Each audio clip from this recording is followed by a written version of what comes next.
उत्पत्ति 14 उसकी 1 से लेके हम उस पूरे बाब को पढ़ेंगे।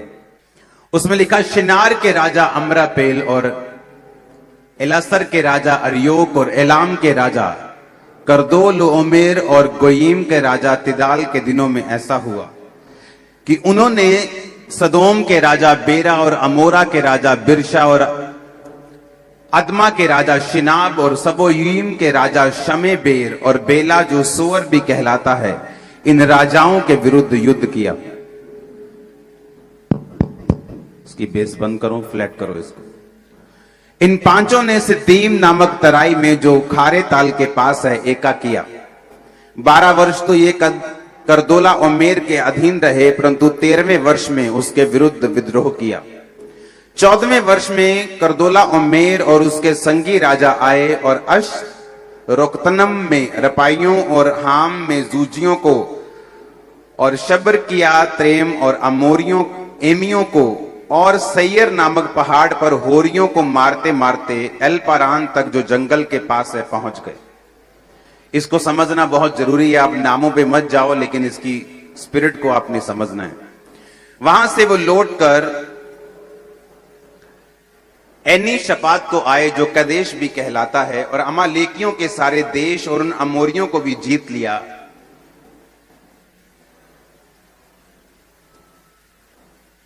जो हसोस नंतमार में रहते थे। तब सदोम अमोरा अदमा सबोयीम और बेला जो सोअर भी कहलाता है, इनके राजा निकले और सिद्दी नामक तराई में उनके साथ युद्ध के लिए उन्होंने लड़ाई की, पांति बांधी। अर्थात एलाम के राजा करदोला ओमेर, गयूम के राजा तिद्दाल, शिनार के राजा अमरापेल, एलासर के राजा अर्योक, इन चारों के विरुद्ध इन पांचों राजाओं ने पांति बांधी। सिद्दीम नामक तराई में जहां लसार मिट्टी के गढ़े ही गढ़े थे, सदोम और अमोरा के राजा भागते भागते उनमें गिर पड़े, और जो बचे वो पहाड़ पर भाग गए। तब वो सदोम और अमोरा के सारे धन, उनकी वस्तुओं को लूट लाट कर चले गए, और अब्राहम का भतीजा लूत जो सदोम में रहता था, उसको भी वो धन समेत लेकर वहां से चले गए। आपसे मैं छुटकारे की बात कर रहा हूं। जब से ये मैंने 7 हफ्ते शुरू किए हैं, जब से 7 हफ्ते शुरू हुए, सारा माहौल चेंज हो चुका है। हाँ, ये इस बात का सबूत है कि परमेश्वर आपको बड़ा छुटकारा देने जा रहा है। सुनो मेरी बात, हमारा परमेश्वर वो परमेश्वर है कि हमें लड़ने के लिए तलवारों की जरूरत नहीं, हमें लड़ने के लिए परमेश्वर की जरूरत है। हमारी जो बाइबल है ये सबसे बड़ा हथियार है, और हमारा लड़ने वाला परमेश्वर है। डरने की और घबराने की जरूरत नहीं। मैं आपको बता रहा हूं, अभी ध्यान से वचन को सुनना। आमीन। इस्राएलियों ने वो देखा है जो आज तक किसी विश्वासी ने नहीं देखा। फिरौन ऐसा राजा था, फिरौन मिस्र के राजा को बोलते थे, जिसके सामने कुछ नहीं चलता था। आप तो डेमोक्रेटिक देश में रहते हैं जहां पर लॉ है, लेकिन बाइबल कहती परमेश्वर अपने लोगों को उन राजाओं के पास से भी बचा के लेके आया जो उनके सबसे बड़े दुश्मन थे।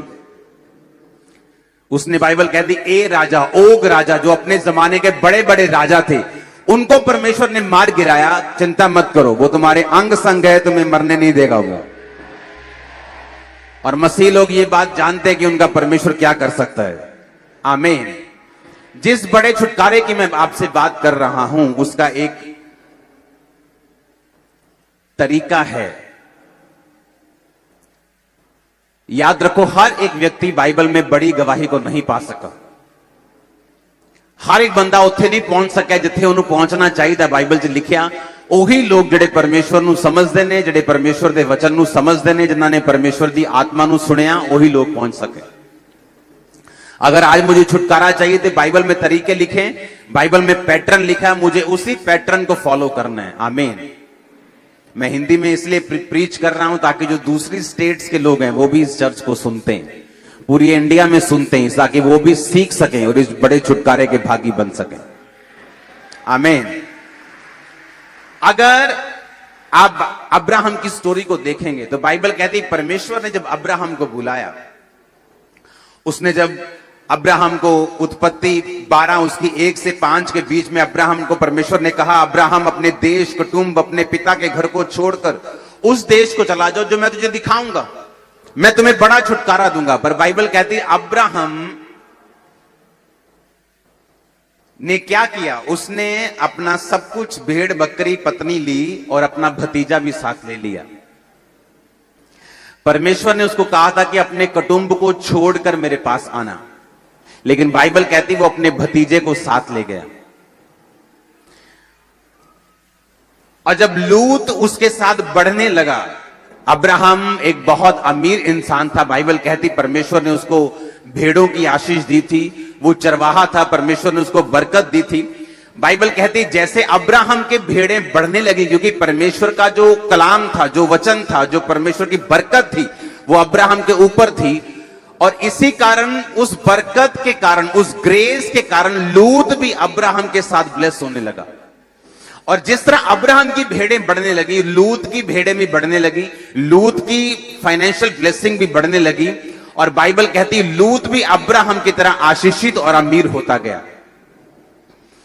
एक बात लूत भूल गया कि आज लोग छुटकारे में क्यों नहीं, आज क्रिश्चियन लोग भी अंडर बॉन्डेजेस हैं, आज क्रिश्चियन लोग भी बंधनों के नीचे हैं। कारण क्या है? आज मैं आपको वो कारण बताऊंगा। अगर आपने कारण समझ लिया, अगर आपने ये वचन समझ लिया और आपने इस वचन को बार बार सुना, और आपने अभी भी सुना और घर जाके फिर इसको सुनना और फिर दोबारा सुनना और दूसरे क्रिश्चियन लोगों को ये मैसेज फॉरवर्ड करना, मैं आपको बता रहा हूं एक बड़ा छुटकारा आपकी लाइफ में एंटर कर चुका है यीशु के नाम में। अब बाइबल कहती जब लूत भी ब्लेस होने लगा, कि अब्राहम तब ब्लेस सीगा ही सीगा, बाइबल कहती लूत भी ਉਹਦੇ ਨਾਲ रल के ਉਹੀ आशीषां लूत की जिंदगी ਦੇ ਵਿੱਚ भी आउਣ ਲੱਗੀਆਂ। बाइबल कहती है लूत भी ब्लेस होने लगा, पर बाइबल कहती है कि अब्राहम के चरवाहों के साथ लूत के चरवाहों का झगड़ा हुआ। ये दोनों चरवाहे आपस में, इन दोनों का स्टाफ आपस में झगड़ने लगा। और बाइबल कहती है अब्राहम ने लूत को बुलाया, लूत को बोला कि ऐसा सही नहीं कि हम दोनों आपस में लड़े, तू अगर इधर जाएगा तो मैं इधर जाऊंगा, तू इधर जाएगा तो मैं इधर जाऊंगा, तू पहले चुन ले तुझे कौन सी जमीन चाहिए, तू जो जमीन चुनेगा मैं उसके सामने चला जाऊंगा, लेकिन पहले तू चुन। और बाइबल कहती लूत ने अपनी आंखों से देखा और एक तराई, एक सिंची हुई तराई जिसमें हरी घास ही घास थी, उसने चुन लिया। और बाइबल कहती परमेश्वर ने फिर अब्राहम को कहा, जब लूत चला गया, परमेश्वर ने कहा अब्राहम अपनी आंखें उठा और ये सारी जमीन देख, मैं तुझे और तेरे वंश को आने वाले समय में दे दूंगा। अब सुनो ध्यान से, क्यों लूत ब्लेस हो रहा था? और बाइबल कहती लूत जब उससे चला गया और जब वो देश लड़ाई झगड़े में पड़ गए, वो देशों का दूसरे देशों के साथ झगड़ा हुआ, दूसरे देश के राजा उसके देश में आए, उन राजाओं को मारकर सारा कुछ लूट लिया, और लूत भी उसी देश में रहता था और उसको भी वो लूट कर अपने साथ ले गए। अब्राहम को यह बात मालूम हुई कि तेरा भतीजा लूट लिया गया। बाइबल कहती है उसने अपने 318 शिक्षित पुरुष साथ लिए और 318 लोगों को लेकर, बाइबल कहती है वो उनसे राजाओं से लड़ने के लिए गया। ये वो राजा थे जो दूसरे राजाओं से जीत चुके थे। मान लो एक टीम क्रिकेट में जीतती है, एक क्वार्टर फाइनल, फिर सेमीफाइनल, हाँ एक फाइनल में पहुंचती है।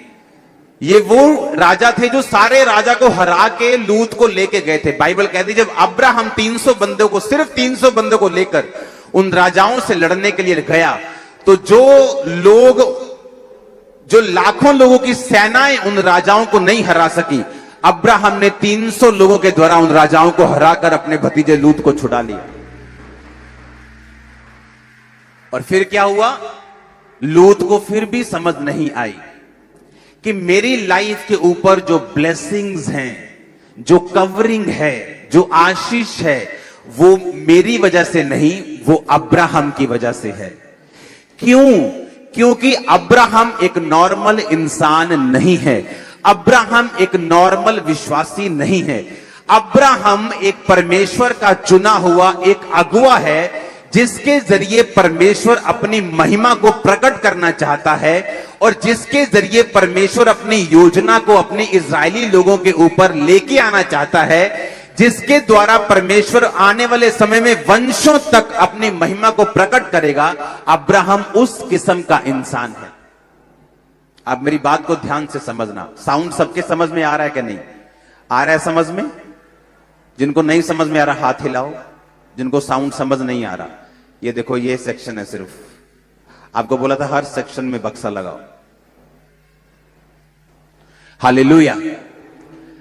अब मेरी बात को ध्यान से समझना, परमेश्वर पक्षपात नहीं करता। ऐसा नहीं कि वो लूत से ज्यादा प्यार करता है, कम प्यार करता है, और अब्राहम से ज्यादा प्यार करता है। तो दोनों इंसान, दोनों परमेश्वर ने लहू से मांस से बनाए, दोनों परमेश्वर ने अपनी आत्मा से सिरजे। लेकिन ऐसा क्यों कि परमेश्वर अब्राहम से ज्यादा प्यार करता है और लूत से नहीं? इसका रीजन है बहुत बड़ा। परमेश्वर इस धरती पर जो कुछ भी करता है उसका एक मकसद है। परमेश्वर ने पौलुस को चुना। परमेश्वर ने कहा, पौलुस, अन्य जातियां तेरे द्वारा मसीह में आएंगी, अन्य जातियों को मैं मसीह में तुम्हारे द्वारा खींचूंगा। पौलुस कह सकता था, परमेश्वर, मैं एक बड़ा पढ़ा लिखा, उस टाइम के बेस्ट स्कूल में पढ़ा हुआ, यहूदियों में बड़ा मान सम्मान रखने वाला इंसान बोल सकता था कि परमेश्वर, अगर तू मुझे यहूदियों में इस्तेमाल करेगा तो मैं ज्यादा इस्तेमाल हो सकता हूं, क्योंकि ये लोग मेरी पावर को, मेरी हैसियत को जानते हैं। लेकिन परमेश्वर ने कहा, ना बल से ना शक्ति से, पर मैं जिसको भी इस्तेमाल करूंगा अपनी आत्मा के द्वारा करूंगा। परमेश्वर ने कहा, मैं इन पढ़े लिखे लोगों में एक अनपढ़ पतरस को इस्तेमाल करूंगा, और अन्य जातियां जो तुझे नहीं जानती मैं तुझे इस्तेमाल करूंगा। अब हुआ क्या? अब परमेश्वर ने पौलुस को चुन लिया कि पौलुस तो मेरे काम करेगा, अन्य जातियों को मेरी महिमा सिखाएगा। पौलुस कौन था? एक विरोधी, जगह जगह पे बांधने वाला, विश्वासियों को मारने वाला, विश्वासियों को तोड़ने वाला एक विरोधी। किसी के बोलने से मत डरना कलीसिया, जब परमेश्वर गिराने में आता है 2 सेकंड लगते हैं। परमेश्वर ने बार बार बाइबल में लिखा, उनका मुंह देख के तुम घबराना मत, तुम्हारा मन कच्चा ना हो। जब परमेश्वर की लाठी लगती है ना, 2 सेकंड लगते हैं बड़े बड़े सुरमाओं को गिरने में। आमीन। अब आपको बात समझनी है। बाइबल कहती है, जब पौलुस गया अपने मिशन को लेके, कि मेरा मिशन है अन्य जातियों को तक परमेश्वर के काम को लेके जाना। पौलुस ये बात जानता था कि मसीहियत धर्म बदलना नहीं, मसीहियत जीवन बदलना है। मसीहियत परमेश्वर में आना है, मसीहियत पाप के लिए मरना और मसीह के लिए जी उठना है। उसने प्रचार करना शुरू किया। अब जो जो कलीसियाएं पौलुस का साथ देती रहीं, बाइबल कहती है वो कलीसियाएं ज्यादा आशीषित रहीं उन कलीसियाओं से जो किसी भी मिशन में, किसी भी पास्टर के साथ नहीं थी। अब मेरी बात को ध्यान से समझना। लूत इसलिए ब्लेस नहीं हो रहा था कि लूत धर्मी था। लूत इसीलिए आशीषित हो रहा था कि अब्राहम के ऊपर परमेश्वर का प्लान था, और लूत अब्राहम के जस्ट साथ था, और लूत आशीषित होता जा रहा था। लेकिन प्रॉब्लम कहां होती? प्रॉब्लम तब होती है जब साथ रहने वाला व्यक्ति ये सोच लेता है कि ये आशीष जो है ये परमेश्वर मुझे डायरेक्ट दे रहा है, क्योंकि मैं भी यहोवा को मानता हूं, तो ये आशीष परमेश्वर की वजह से और मेरी बुद्धि की वजह से और मेरी प्रेयर की वजह से और मेरी लगन की वजह से मेरी जिंदगी में है। और यही गलती लूत ने की। उसे लगता था कि तू यहोवा को मानता तो मैं भी यहोवा को मानता हूं, तू परमेश्वर की सेवा करता तो मैं भी परमेश्वर की सेवा करता हूं, तू बलिदान चढ़ाता तो मैं भी बलिदान चढ़ाता हूं। आपका स्टाफ आपके भाई के स्टाफ के साथ लड़ाई नहीं कर सकता जब तक आप अपने स्टाफ के कान ना भरें। मेरी बात समझ आ रही है कि नहीं? आपके बच्चे आपके रिश्तेदारों को बुरा नहीं कह सकते जब तक आप अपने मुंह से उनकी बुराई बच्चों के सामने ना कर लें। तो लूत के चरवाहों में झगड़ा नहीं हुआ अब्राहम के साथ, ये लूत के कान भरे हुए थे। ये लूत के साथ स्टाफ की डिस्कशंस होती थी कि अब्राहम ऐसा चाहता है, ये तुझे बढ़ने नहीं देना चाहता, ये तुझसे जेलसी करता है, ये वो जो छोटा दिमाग सोचता है वो सोच रहे थे। और इन्हीं बातों ने झगड़ा किया और दोनों अलग अलग हो गए। अब्राहम ने कहा, तू जहां जाना चाहता है चला जा, मुझे तुझसे कोई विरोध नहीं, कोई वैर नहीं। जहां जिस जगह को तू चुनेगा, तू लेफ्ट चुनेगा मैं राइट जाऊंगा, तू उत्तर चुनेगा मैं दक्षिण जाऊंगा, हम में झगड़ा नहीं होना चाहिए। अब्राहम को मालूम था कि वो परमेश्वर की वजह से ब्लेस है, लेकिन लूत परमेश्वर की वजह से नहीं, लूत अब्राहम की संगति की वजह से ब्लेस था, क्योंकि अब्राहम परमेश्वर के द्वारा बुलाया गया और चुना हुआ व्यक्ति था। अब मेरी बात को ध्यान से समझना।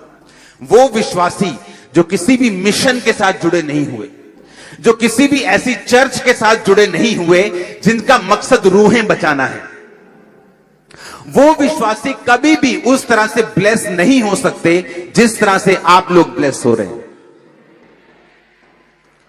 अब वो कहेंगे क्या हम यहोवा को नहीं मानते, वो कहेंगे क्या हम यीशु को नहीं मानते, क्या हमने बपतिस्मा नहीं लिया, क्या हम परमेश्वर से प्यार नहीं करते, क्या हम टाइथ नहीं देते। ये बातें अलग हैं, लेकिन बाइबल कहती है इस धरती पे मेरा चुना जाना और आपका चुना जाना एक मकसद के तहत है। और जब आप मकसद वाले लोगों के साथ जुड़ जाते हैं और उनके विजन्स के साथ खड़े हो जाते हैं, आप पर वो ब्लेसिंग आती है जो उन्हीं लोगों के ऊपर है जिनके पीछे आप चल रहे हैं। सुनो, छुटकारा लेना और छुटकारे की बात करना अलग अलग बात है। परमेश्वर की बात करना और परमेश्वर को अपनी जिंदगी में टेस्ट करना, उसके छुटकारे को, उसकी ब्लेसिंग को, उसकी हीलिंग को अपनी फैमिली में, अपने घर में, अपने बच्चों में, अपने फाइनेंस में, अपनी स्पिरिचुअल लाइफ में, ये अलग बात है। और बिना वचन पे चले, बिना वचन की समझ के आप कभी भी इस छुटकारे में एंटर नहीं कर सकते, क्योंकि आपको इन वचन की समझ लेनी होगी और आपको वचन के मुताबिक चलना पड़ेगा। हालेलुया। अब आप देखो कि जो राजा दूसरे राजाओं को मारकर, जो भी अपने आप में बड़े राजा थे, वापिस जा रहे हैं। अब्राहम को मालूम होता तेरा भतीजा लूत भी बंदी बना लिया गया। दूसरे राजा उनके राजा को मार के उसको बंदी बना के ले गए और अब्राहम 300 बंदों को साथ लेके जाता है और बाइबल कहती है उन्हें छुड़ा के लेके आता है, उन राजाओं को मारकर वापिस आता है। और फिर से लूत देखो कितना नॉन सेंसिटिव, कितना नॉनसेंस व्यक्ति था। अब भी समझ नहीं आई कि मेरी ब्लेसिंग का कारण अब्राहम में, फिर भी वो वहीं रहने लगा जहां वो पहले रहता था। एंड में क्या हुआ? दूत आए, अब्राहम ने उन्हें पहचाना। अब्राहम ने कहा मेरे से खाना खा के जाना। खाना खा के वो गए, अब्राहम को बेटे की आशीष दे के गए। जाते वक्त बोल के गए कि हम सदोम अमोरा को नाश करने वाले हैं। और बाइबल कहती है लूत वहां था, उसने कहा परमेश्वर अगर वहां 50 धर्मी मिले क्या तू उन्हें नाश करेगा? परमेश्वर ने कहा नहीं। उसने कहा अगर 45 मिले तो, 40 मिले तो, फिर कहता 35 मिले तो, 30 मिले तो परमेश्वर ने कहा वहां 5 भी मिले तो मैं नाश नहीं करूंगा। और बाइबल कहती वो दूत लूत के घर में गए और लूत को बोला हम इसे नाश करने वाले हैं। बाहर निकला तो सिर्फ लूत बचा और उसकी बेटियां बची। उसकी पत्नी भी नमक का खंबा बन गई। जो कुछ लूत ने कमाया था सब कुछ वहीं छूट गया। और फिर लूत को समझ आई कि मेरी लाइफ में ब्लेसिंग एक मिशन के कारण थी, मेरे कारण नहीं थी। अगर वो लूत के कारण होती तो लूत की जिंदगी में वो आशीष बनी रहती। मैंने लोगों को देखा है पास्टरों के साथ जुड़ के ब्लेसिंग लेते हुए, जब गाते थे वो सामर्थ्य उतरती, जब बोलते सामर्थ्य उतरती, लेकिन जब उस मिशन से वो हट जाते थे सब कुछ परमेश्वर छीन लेता था वो चीजें। अब वही चीज वो करते थे लेकिन लोगों को सामर्थ्य महसूस नहीं होती थी। वही चीज वो करते थे लेकिन लोगों को वो आनंद महसूस नहीं होता था, क्योंकि उन्हें वो मालूम नहीं कि परमेश्वर आपको जो कुछ भी देता है वो अंडर मिशन, अंडर कवरिंग और एक खास मकसद के तहत देता है। आप मेरी बात को समझ रहे कि नहीं? अब लूत, अगर आप कहें कि नहीं लूत की वजह से वो आशीष थी, तो जब सदोम और अमोरा को दूतों ने नाश किया तो लूत की वो आशीष उसके पास क्यों नहीं आई? उसकी पत्नी, उसकी लड़कियां भी वहां रह रहकर करप्ट हो चुकी थी। और ऐसी जाति लूत और उनकी अपनी बेटियों से पैदा हुई जिससे सारी उम्र अमोनियों और अमोबियों से, मोआबियों से परमेश्वर ने फिर नफरत की। हालेलुया। कितना खतरनाक है एक व्यक्ति का रूहें बचाने वाले लोगों के साथ ना जुड़ना, जो क्रिश्चियन है, जो मसीह में है, जो ये जानता है कि आपका प्राइम मकसद, यीशु मसीह ने जाने से पहले, स्वर्ग चढ़ने से पहले क्या कहा था? सब जातियों को चेला बनाओ, उन्हें बाप बेटा पवित्र आत्मा के नाम में बपतिस्मा दो और देखो जगत के अंत तक मैं तुम्हारे साथ हूं। ये मेरा मकसद नहीं है, ये आपका मकसद है। वहां पे सिर्फ 12 चेले नहीं थे, बाइबल कहती वहां पे 500 से ज्यादा विश्वासी खड़े थे जब यीशु मसीह ने कहा तुम जाओ और सब लोगों को चेला बनाओ। इसका मतलब आप एक मकसद के तहत बुलाए गए हैं। आप सुसमाचार सुनाने के मकसद के तहत बुलाए गए हैं। उस मकसद को जब हम पूरा करेंगे, उन्होंने प्रेरितों के साथ मिलकर उस मकसद को पूरा किया। किसी के पास घर था, उन्होंने घर बेच दिया। पैसे थे, पैसे दे दिए। गोल्ड था, गोल्ड बेच दिया।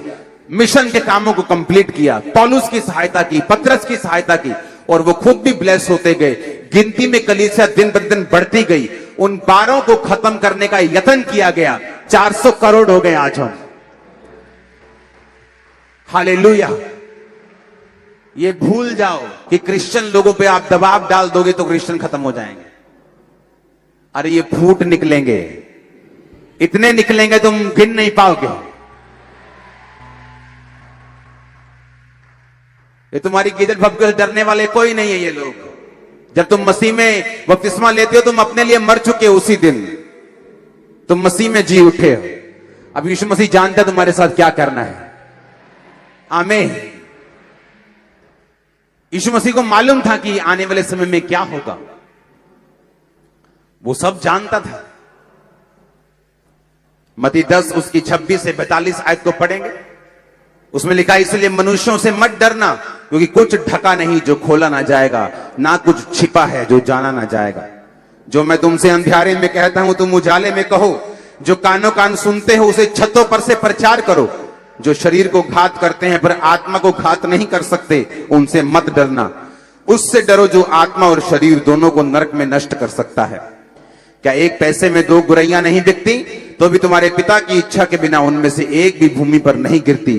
तुम्हारे सिर के बाल भी गिने हुए हैं। तुम डरो नहीं, तुम बहुत गोरैयों से बढ़कर हो। जो कोई मनुष्यों के सामने मुझे मान लेगा, मैं स्वर्ग के पिता के सामने उन्हें मान लूंगा। जो कोई मनुष्यों के सामने मेरा इनकार करेगा, मैं भी स्वर्ग के पिता के सामने उसका इनकार कर दूंगा। हालेलुया। लोग जा रहे हैं लोगों के घर में, बोल रहे हैं, ए तो अपने धर्म में वापस नहीं आया, तेरे मरने पे नहीं आएंगे, तेरी शादी पे नहीं आएंगे, तेरा पिंड तेनू छड़ दूंगा। हाँ, और बाद में क्या बोलते हैं, तेरे ना कोई जबरदस्ती तो नहीं कर रहे काका। तो ये क्या, ये जबरदस्ती नहीं, ये है जबरदस्ती। क्रिश्चियन जबरदस्ती नहीं कर रहे, तुम लोग जबरदस्ती कर रहे हो। क्रिश्चियन कहां जबरदस्ती कर रहे हैं? और हमें कोई ऐतराज नहीं। अगर मेरी टीचिंग पर, खुदा की टीचिंग में दम होगा तो लोग मसीह में आ जाएंगे। अगर पवित्र आत्मा में चंगा करने की शक्ति होगी, चमत्कार करने की शक्ति होगी, तुम में से कोई भी किसी को रोक नहीं पाएगा। ज्यादा लोग परमेश्वर में आएंगे। हालेलुया। हमें कोई ऐतराज नहीं है। आमीन। हमें परमेश्वर पे इतना भरोसा है, उसकी टीचिंग पे, उसकी पावर पे इतना भरोसा है कि हमें ऐसा कोई जबरदस्ती करने की जरूरत नहीं। आमीन। किसी को पैसे देने की जरूरत नहीं, उसको यीशु मसीह दे दो बस। ये लाखों करोड़ों खरबों की लॉटरी है ये। हालेलुया। उसमें आगे लिखा, मनुष्य के बैरी उसके घर के लोग होंगे। मैं इसलिए आया हूं कि मनुष्य उसके पिता और बेटी को, उसकी मां और बहू को उसकी सास से अलग करूं। मनुष्य के बैरी उसके घर के लोग होंगे। जो माता पिता को मुझसे अधिक प्रिय जानता मेरे योग्य नहीं, बेटा बेटी को मुझसे अधिक प्रिय जानता मेरे योग्य नहीं। जो कोई अपना क्रूस लेकर मेरे पीछे ना चले, मैं मेरे योग्य नहीं। जो अपना प्राण बचाएगा वो उसे खोएगा, और जो कोई मेरे लिए अपना प्राण खोएगा वो उसे पाएगा।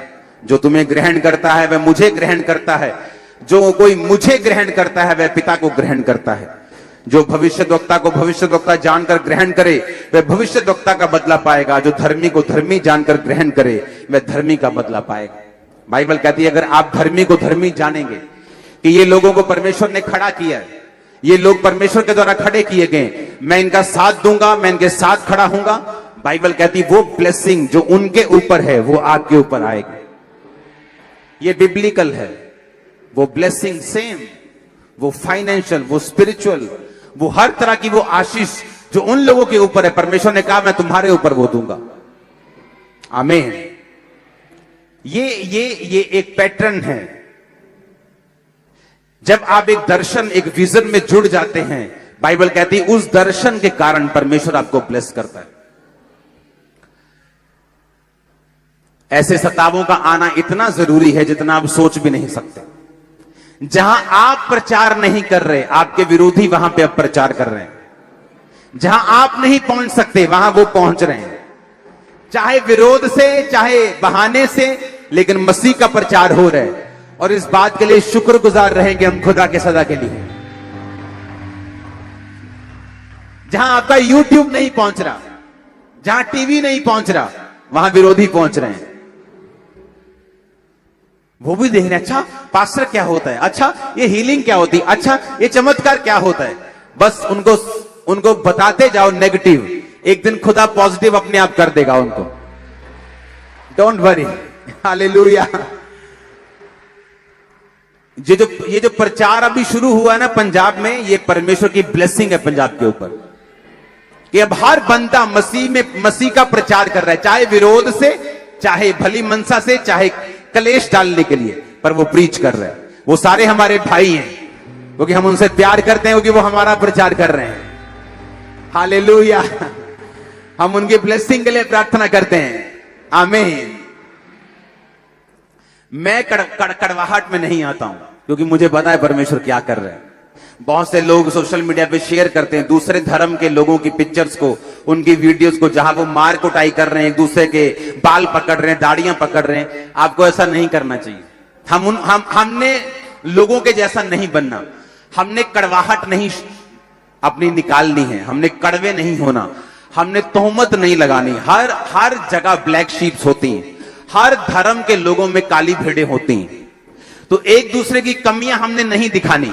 हम वो प्रीच करेंगे जो बाइबल में लिखा है। लंगड़ों को चलाएंगे, अंधों को दिखाएंगे, कोढ़ियों को शुद्ध करेंगे, वो सब करेंगे जो बाइबल में लिखा है, लेकिन कड़वे नहीं होंगे, किसी के धर्म की खिलाफत नहीं करेंगे। आमीन। हमें मालूम है यीशु मसीह ने हमें क्या सिखाया है। किसी से डरेंगे नहीं, किसी से घबराएंगे नहीं, जो करते थे और करेंगे, जबरदस्त करेंगे। आमीन। बाकी लोगों की बात तो इंडिया में, पंजाब में पास्टर्स के पास इतने लोग हैं जितने लोग इमेजिन भी नहीं कर सकते। मैं आपको सच कह रहा हूं। लोगों को 5000 लोगों को इकट्ठा करने के लिए 10-10 दिन काम करना पड़ता है। अगर पंजाब के पास्टर्स एक मैसेज कर दे, लाखों लोग सड़कों पे आ जाएंगे, मैं बता रहा हूं। लेकिन बात ऐसी है कि हमें कोई भी कड़वा नहीं कर सकता। हमें मालूम है परमेश्वर क्या कर रहा है। आमीन। आपको पता है दुनिया के 20% हिस्से के ऊपर रोमन साम्राज्य राज करता था, और बाइबल कहती है क्रिश्चियंस लोगों ने उस राज्य को चलाया। एक दिन वही क्रिश्चियन लोगों के खिलाफ वो साम्राज्य बन गया, और एक दिन फिर नाश भी हो गया। हम उस परमेश्वर को मानते हैं जो राज्यों को खड़ा कर सकता है और उन्हें गिराने की ताकत भी रखता है। मैं आपको सच कह रहा हूं। लेकिन हमें कड़वे होने की जरूरत नहीं, क्योंकि ये परमेश्वर का काम, वह हमारे भाई हमारा ही काम कर रहे हैं, हमारे काम को आसान कर रहे हैं, हमारे बोझ उठा रहे हैं, तो करने दो, एंजॉय करने दो। हालेलुया। हालेलुया। अब जिसको नहीं भी पता यार ये पास्टर्स होते क्या हैं, ये लिखा क्या है बोर्ड के ऊपर, सर्च तो करो इंटरनेट पे, ये पास्टर्स होते क्या हैं, बस सर्च करो एक बार, फिर तुम जानो, खुदा जाने, हम जाने। करो तो सही सर्च। हालेलुया। करो तो सही, मिरेकल्स होते हैं कि नहीं, करो तो सही, सर्च करो। सुनो, विरोध अगर ना हो, बड़ी सारी क्लीनिंग हो रही है चर्च में। लोग देखते हैं अच्छा पास्टर्स खड़े होते हैं, वाह गाड़ियां आ गई, बड़ी बड़ी हजारों करोड़ों की बिल्डिंग्स आ गई, बड़े बड़े काम, हम भी पास्टर बनेंगे। लेकिन उन्हें यह मालूम नहीं कि जो फेक लोग हैं उड़ जाएंगे, वो डर जाएंगे, अब छुप जाएंगे, नजर नहीं आएंगे, हीलिंग नहीं करेंगे, डिलीवरेंस करनी भूल जाएंगे, उन्हें कुछ पता नहीं। अभी कोरोना के टाइम पहले बोलते थे यीशु मसीह ये कर सकता है, वो पास्टर फिर कहीं नजर ही नहीं आए कोरोना टाइम पे ऊपर। और आपको मालूम है ये चर्च पहले दिन, जब महामारी का पहला दिन, लोग डर रहे थे, हम सड़कों के ऊपर थे पंजाब पुलिस के साथ। अब ये टाइम में जब विरोध हो रहा है, आपके साथ खड़े होंगे हम। अब कोई भी विश्वासी हो, किसी भी मिशन का हो, साथ खड़े होंगे। आमीन। हालेलुया। अब वो टाइम है जब परमेश्वर छांटी भी करेगा, क्लीनिंग भी करेगा। जो लोग पैसों के लिए खड़े हुए हैं, फेम के लिए खड़े हुए हैं, शौहरत के लिए खड़े हुए हैं, लड़कियां पटाने के लिए खड़े हुए हैं, सब भाग जाएंगे। हालेलुया।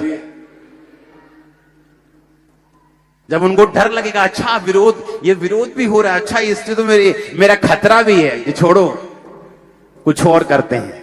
लेकिन जो खुदा के साथ प्यार करते हैं वो और बढ़ेंगे, वो खड़े रहेंगे। हालेलुया। जो पास्टर्स अपनी सेवा कर रहे हैं उनको आजकल दिक्कत आ रही है कि उनके पास सर्टिफिकेट नहीं है, तो मिशन स्ट्रॉन्ग शेफर्ड नाम की एक संस्था को रजिस्टर्ड कर दिया गया जो आपको सर्टिफिकेट देगी। जितने पास्टर्स हैं खुल के सेवा करोगे तुम लोग। वो रजिस्टर्ड हो चुकी हैं और जो एक्शन कमेटी है वो अंडर रजिस्ट्रेशन चल रही है, उसकी एक हफ्ते में अनाउंसमेंट होगी। और जो मिशन स्ट्रॉन्ग शेफर्ड है वो रजिस्टर्ड हो चुकी है। उसमें जितने पास्टर्स के पास सर्टिफिकेट नहीं है पूरे इंडिया में जहां से भी उनको कोर्स कराया जाएगा। वो ऑनलाइन कोर्स करेंगे, पास्टर की ट्रेनिंग लेंगे, ऑर्डिनेशन सर्टिफिकेट लेंगे, खुल के सेवा करेंगे, जहां मर्जी खड़े हो जाएं, कोई दिक्कत, कोई चैलेंज नहीं कर सकता। हर चीज पे काम हो रहा है, एक एक चीज पे। अगर मैं थर्सडे संडे यहां नहीं था तो एक एक चीज पे मैं काम कर रहा हूं, एक एक चीज पे जो पंजाब में चल रही है, इंडिया में चल रही है। Don't worry, don't worry. आपने शायद वो दिन नहीं देखे जो पुराने टाइम में जो हमने देखे हैं, मसीह में जब विरोध होता था, वो हमने जीता है, ये भी जीतेंगे। Don't worry. Mission strong shepherd अब बहुत जल्दी शायद बड़ी मीटिंग्स में अनाउंस हो जाएगा। अगले थर्सडे एक बहुत इंपॉर्टेंट मीटिंग है खामरा में। अगले थर्सडे हो सकता है कि अगली मीटिंग का कुछ हिस्सा हम ऑनलाइन ना दिखाएं, सिर्फ जो यहां बैठे हुए लोग हैं और जो ब्रांचेस में लोग हैं वही उसको देख पाएंगे। कुछ हिस्सा वो बहुत इंपॉर्टेंट है और मैं आपसे विनती करता हूं सब लोगों से जो ऑनलाइन हैं, जो ब्रांचेस वाले हैं, वो ब्रांचेस में जाएं। जो बड़ी मीटिंग भी है अगले थर्सडे को, तो मेक श्योर आप हर एक जन, जितने लोग संडे होते हैं उससे भी ज्यादा, आप अगले थर्सडे यहां पे अवेलेबल हों। क्योंकि अगले थर्सडे आपको जो छुटकारे की मीटिंग का जो फाइनल चैप्टर है उसको डिस्कस किया जाएगा। जो अगले थर्सडे का चैप्टर है, अगर एक विश्वासी उसे पूरा नहीं करता तो वो संपूर्ण छुटकारे में नहीं जा सकता। बड़े बड़े पास्टर्स की टेस्टिमनीज हैं, बड़े बड़े लोग जिन्होंने देश हिलाए, उनकी टेस्टिमनीज में आपको दूंगा अगले थर्सडे।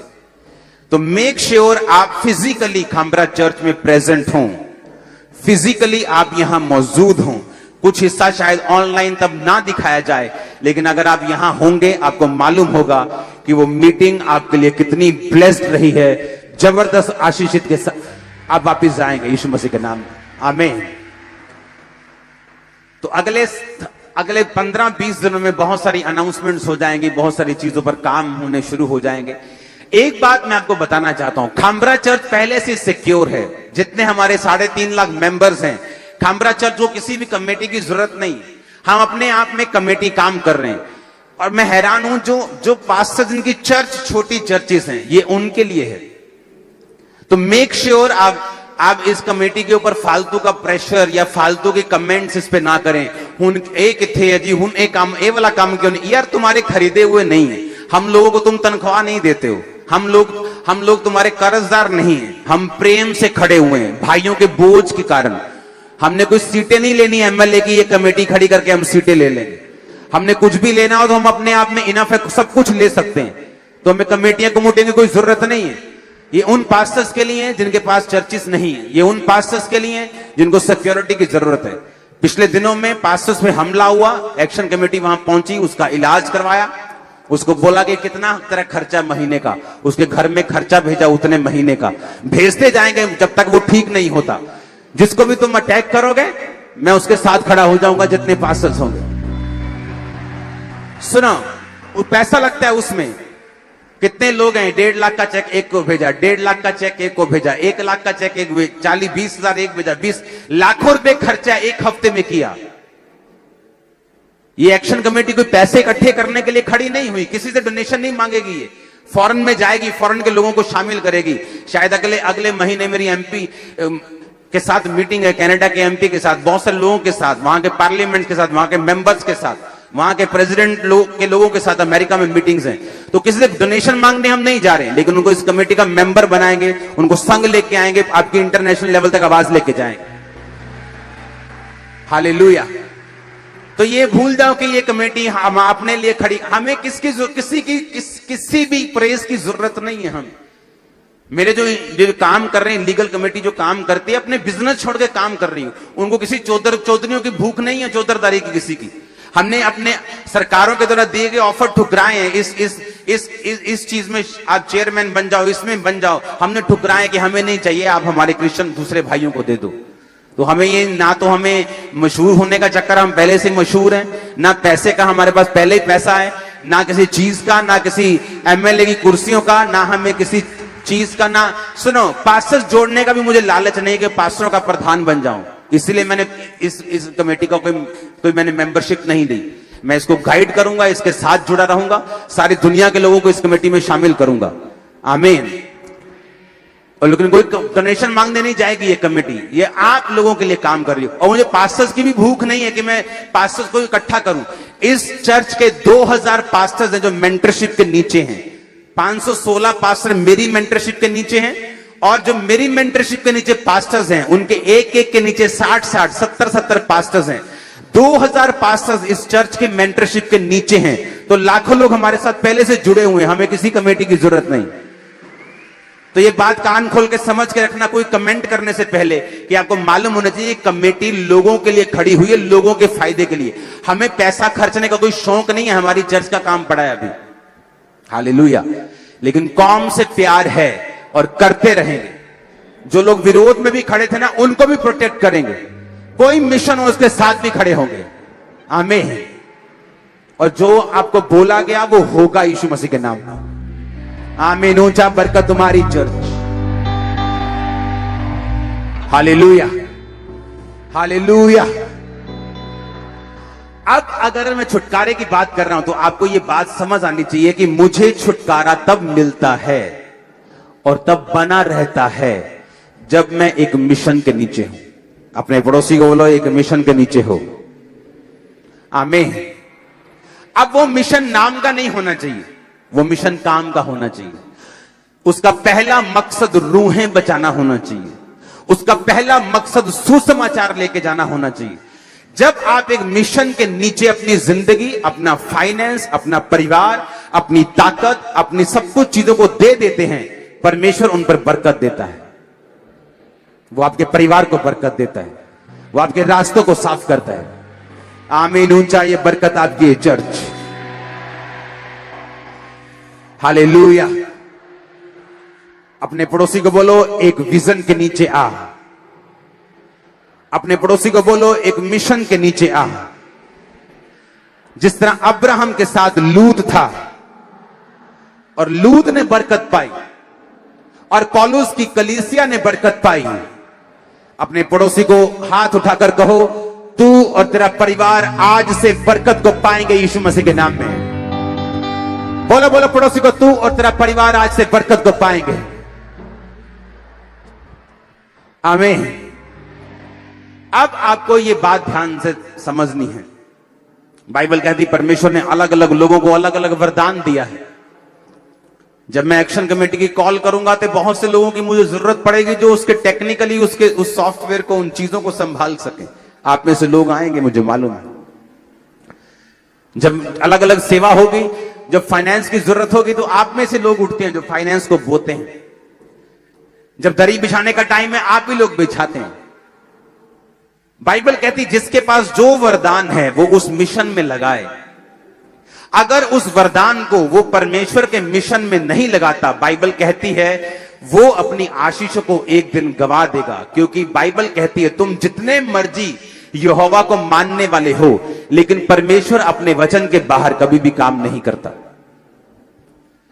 लूत को एक बार समझ नहीं आई, उसे लगता कि मेरी वजह से ब्लेसिंग है, वहां चला गया, राजा लूट के ले गए। तब भी दिमाग में नहीं आई कि अगर परमेश्वर मेरे साथ होता तो राजा मुझे लूट कर नहीं लेके जाते। फिर भी समझ नहीं आई, वापिस वहीं चला गया, फिर वहीं रहा, और कुछ साल के बाद वो नाश हो गया, वो देश ही नाश हो गया। परमेश्वर ने उसे नाश कर दिया। और अंत क्या हुआ कि उसकी बेटियों के द्वारा अम्मोनी, मुआबी ऐसी जाति पैदा हुई जो परमेश्वर की हुजूरी में नहीं आ पाते थे। परमेश्वर ने अपनी हुजूरी में आना मना कर दिया था। वो पापी जाति पैदा हुई, परमेश्वर उनसे नफरत करता था। मेक श्योर जो दर्शन परमेश्वर ने आपको दिया है, जो सेवकाई परमेश्वर ने आपको दी है, जो अगुवे परमेश्वर ने आपको दिए हैं, अपनी हर गिफ्ट से, अपनी हर ताकत से उनके साथ खड़े होना है। यह आपकी बरकत का कारण होगा, यह आपकी ब्लेसिंग का कारण होगा। Hallelujah, hallelujah. और इसीलिए परमेश्वर ऐसे सिस्टम दे रहा है कि दूसरे पास्टर्स भी इन चीजों में अब शामिल हो सकें, दूसरे पास्टर्स भी सेवकाइयों में शामिल हो सकें, वो भी अंडर कवरिंग में आए और अंडर कवरिंग रह के काम करे, ताकि परमेश्वर उनको बरकत दे सके, उनको सुरक्षित रख सके। क्योंकि हर एक के ऊपर मेंटर का मसा नहीं है, हर एक व्यक्ति के ऊपर अब्राहम का मसा नहीं है, हर एक व्यक्ति के ऊपर मूसा के जैसा मसा नहीं है। हर एक व्यक्ति को परमेश्वर ने अलग अलग तरीके से और अलग अलग मकसद से चुना है। कितनों को मेरी बातें समझ आ रही हैं? मेरा बिलीव है आज से आपका परिवार बरकत को पाएंगे। मेरा बिलीव है आज से आपका परिवार और आप बरकत को पाएंगे। मेरा बिलीव है आज से आप और आपके परिवार के ऊपर पवित्र आत्मा उतरेगा और पवित्र आत्मा से आप भरेंगे। मेरा बिलीव है वरदानों के साथ आप भरेंगे यीशु मसीह के नाम में। मेरा बिलीव है आप बड़े बड़े कार्य परमेश्वर आपके द्वारा करेंगे यीशु मसीह के सामर्थी नाम में। आमीन हो जाए ये बरकत तुम्हारी ये चर्च।